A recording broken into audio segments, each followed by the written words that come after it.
26-এর ভোটেই মুছে যাবে তৃণমূল, রাজনীতি থেকে অবসর নেবেন মমতা বন্দ্যোপাধ্যায়। চাঞ্চল্যকর দাবি ভারতের বিশিষ্ট জ্যোতিষীর। তাহলে কে দায়ভার গ্রহণ করবে পশ্চিমবঙ্গের শাসন ব্যবস্থার?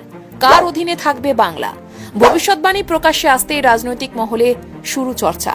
আর মাত্র কয়েকটা দিন, তারপরই শেষ হবে গোটা একটা বছর। সেই সঙ্গে শুরু হবে ভোট যুদ্ধে কাউন্টডাউন।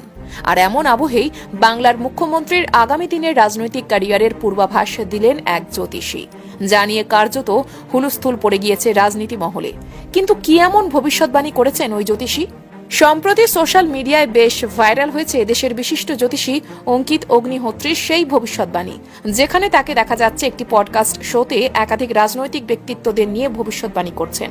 এই ক্ষেত্রে বলে রাখা ভালো, অঙ্কিত অগ্নিহোত্রী ভারতের শীর্ষস্থানীয় অ্যাস্ট্রোলজি ইনস্টিটিউট ভারতীয় বিদ্যাভবন থেকে স্বর্ণ পদকপ্রাপ্ত একজন জ্যোতিষবিদ, যাকে অনেকেই অনুসরণ করে থাকেন। আর এবার তিনি গণনা করে জানালেন, আসন্ন নির্বাচনে থেমে যেতে পারে তৃণমূল কংগ্রেসের বিজয় রথ। তবে কি বিজেপির জয়ের পতাকা উঠবে রাজ্যে? না, এমন কোন নিশ্চিত বার্তা তিনি দেননি। তবে তার কথায় ইঙ্গিত পাওয়া যাচ্ছে 26-এর নির্বাচনে রাজ্যে প্রথমবারের মতন বিজেপি বা এনডিএ জোটের সরকার গঠিত হতে পারে।